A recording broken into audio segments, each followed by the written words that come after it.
Hey everyone, welcome to Know Yourself, Know Others.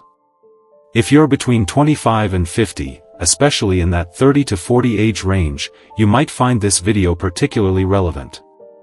Many of us are walking through life, achieving things, and capable of so much, but there's often a deep-seated wound holding us back from truly becoming who we're meant to be. At the core, this stems from not really knowing ourselves. It's not about forgetting our basic biography, but rather, a fundamental uncertainty about our worth and values. This lack of self-knowledge significantly impacts how we handle the opinions of others.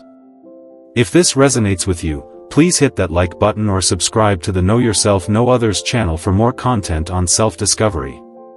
Without a solid understanding of ourselves, we often struggle with both criticism and praise. If someone decides we're worthless or bad, we might internalize their judgment completely, regardless of how unfair or extreme it is. We become helpless in the face of public opinion, constantly seeking external validation instead of trusting our own inner compass. Similarly, without an independent sense of our own value, we become excessively hungry for external approval. The applause of others becomes disproportionately important, leading us to chase after whatever's currently popular, neglecting our own authentic desires and talents for the sake of easy wins. We might find ourselves agreeing with jokes that aren't funny, uncritically accepting trendy ideas, and suppressing our own unique abilities in pursuit of fleeting popularity. We slavishly follow public opinion, constantly checking the world's whims instead of consulting our own internal sense of what we truly want, feel, and value. To truly know ourselves, we need to practice self-compassion. Remember to like or subscribe to the Know Yourself, Know Others channel for more insights on your journey of self-discovery. No one is born with an innate ability to know themselves. We learn to develop an identity through early experiences. Ideally, during our formative years, someone cares enough to study us with fairness, attention, and kindness. They reflect us back in a way that makes sense, a way that we can later emulate.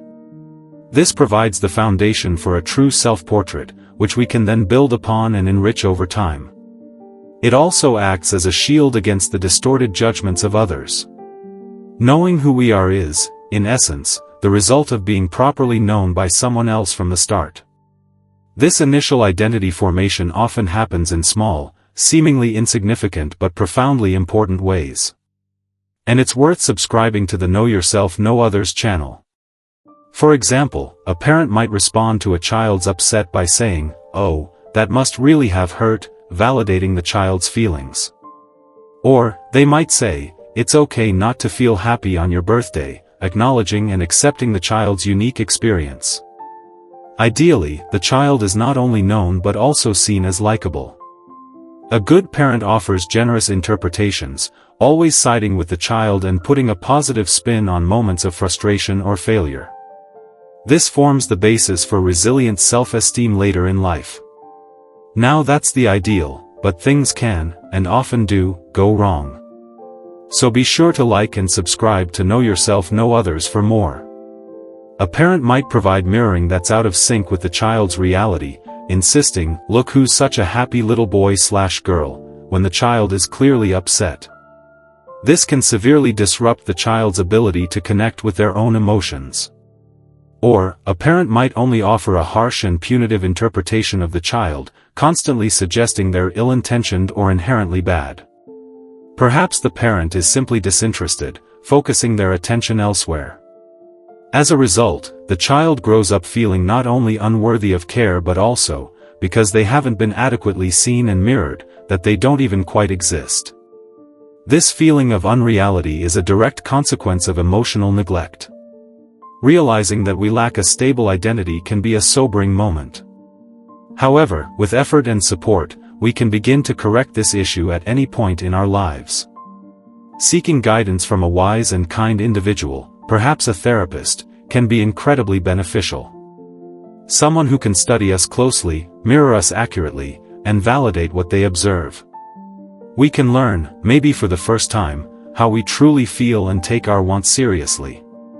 By becoming more generous witnesses to ourselves, we can learn to take our own side and feel increasingly solid and grounded within. We can trust ourselves more than the crowd. We'll feel empowered to say no, not always swayed by external pressures. We'll feel like we possess some of the ultimate and important truths about ourselves. Having come to know ourselves in this way, we'll be less dependent on external validation, less anxious about criticism, and more original in our thinking. We will have cultivated the vital ability to both understand and befriend our true selves. If you found this helpful, please remember to like or subscribe to the Know Yourself Know Others channel for more insights on navigating the complexities of self-understanding and interpersonal relationships. And consider checking out our Know Yourself cards, a tool designed to help you explore the deepest, most elusive aspects of yourself. Follow the link to learn more and continue your journey of self-discovery.